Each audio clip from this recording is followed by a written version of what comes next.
Recitation of the Odyssey, Book 17, lines 355 to 534. Godlike Telemachus spotted the swineherd first, striding through the hall, and with a nod of his head signaled him to join him.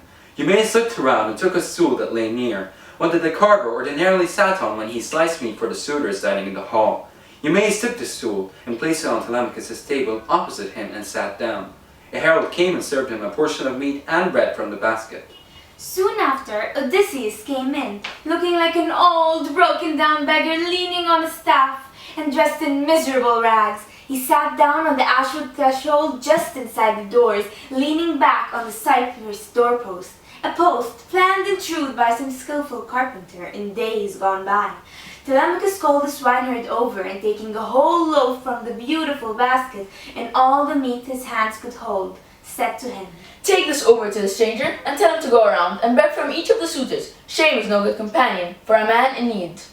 Thus Telemachus, the swineherd, nodded, and going over to Odysseus, said to him, "Telemachus gives you this, and he tells you to go around and beg from each of the suitors. Shame, he says, is not good for a beggar." And Odysseus, his mind teeming, Lord Zeus, may Telemachus be blessed among men, and may he have all that his heart desires. And he took the food in both his hands and set it down at his feet. On his beggar's pouch, Odysseus ate as long as the bard sang in the hall.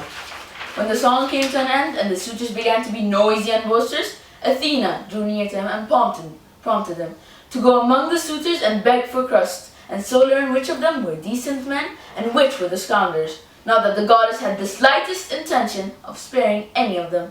Odysseus made his rounds from right to left, stretching his hands out to every side as if he had been a beggar all his life. They all pitied him and gave him something, and they wondered out loud who he was and where he had come from, to which questions Melanthius, the goatherd, volunteered. "Hear me, suitors of our noble queen.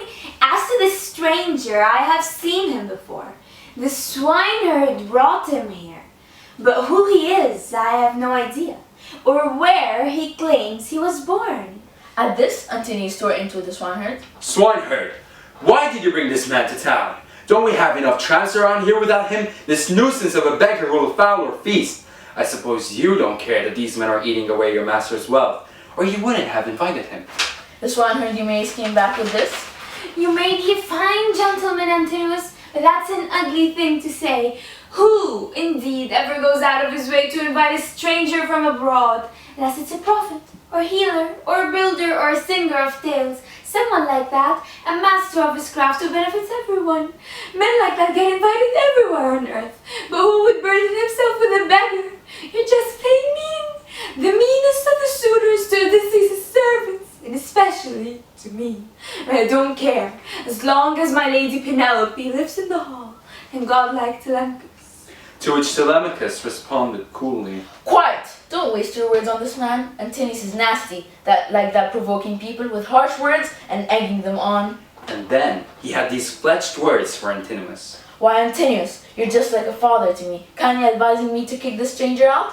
God forbid that would ever happen. No, go ahead and give him something. I want you to. Don't you worry about my mother or anyone else in this house when it comes to giving things away. But the truth is that you're just being selfish.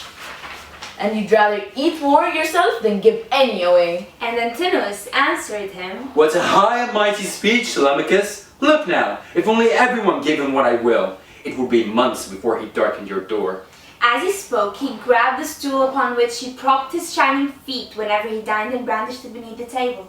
But all the rest gave the beggar something, and filled his pouch with bread and meat, and Odysseus would have had his taste of the suitors, free of charge. On his way back to the threshold, he stopped by Antinous' place and said, Give me something, friend. You don't look like you're the poorest man here. Far from it, but the most well off. You look like a king, so you should give me more than the others. If you did, I'd sing your praises all over the earth. I, too, once had a house of my own, a rich man in a wealthy house, and I gave freely and often to any and everyone who wandered by. I had slaves, too, more than I could count, and everything I needed to live the good life. But Zeus smashed it to pieces one day. Who knows why? When he sent me out with roving pirates all the way to Egypt so I could meet my doom.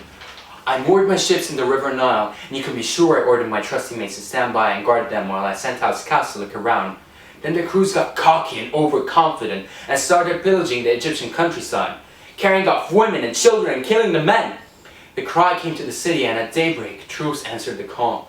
The whole plain was filled with infantry, war chariots, and a glint of bronze. Thundering Zeus threw my men into a panic, and not one had the courage to stand and fight against odds like that.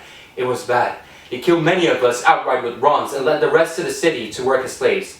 They gave me to a friend of theirs from Cyprus to take me back there, and gave me to Demeter, son of Isis, who ruled Cyprus with an iron hand. From there I came here with all my hard luck. Antinous had this to say in reply. What god has brought this plague in here? Get off to the side, away from me, or I'll show you Egypt and Cyprus. You pushy panhandler, you don't know your place. You make your rounds and everyone hands things out recklessly. And why shouldn't they? It's easy to be generous with someone else's wealth. Odysseus took a step back and answered him. It's too bad your mind doesn't match your good looks. You wouldn't give a supply even a pinch of salt if you had to give it from your own cupboard. Here you sit at another man's table, and you can't bear to give me a piece of bread from the huge funnel that's right by your hand. This made Antinous even angrier, and he shot back with a dark scowl. That does it! I'm not going to let you just breeze out of here if you're going to insult me. As he spoke, he grabbed the footstool and threw it, hitting Odysseus under his right shoulder blade.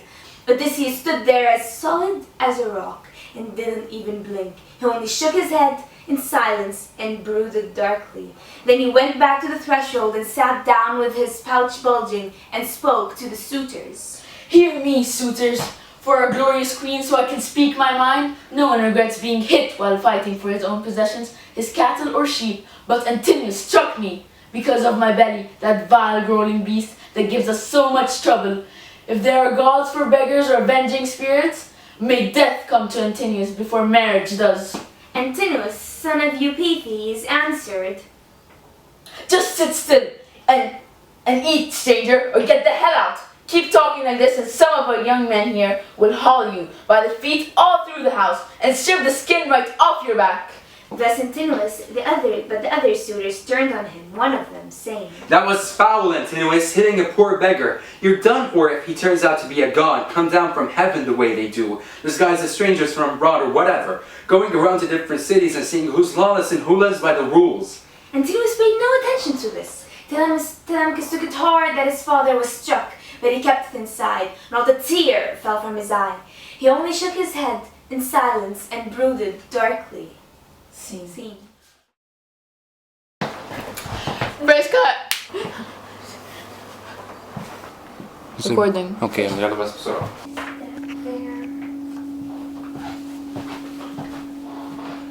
Yellow, we're recording. And rolling! And he took the food in both his hands and said,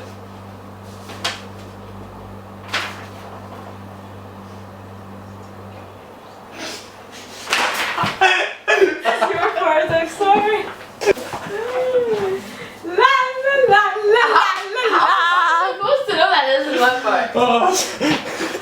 Oh, you guys. Book 17, lines 355 until 534. Det احنا مش هنخلص في الليلة السوداء دي النهاردة. Okay. What pins? Recitation of the Odyssey. Okay. Recitation? Yeah, recitation. Anywhere. Oh, that's so. Are we recording? Yeah. That wait. Oh, we are. Not saying how it ended. Yes, yes. Good reaction. One that the carver ordinarily sat on when he sliced meat. Playing. Starting in the room. Let's record that. Sit in the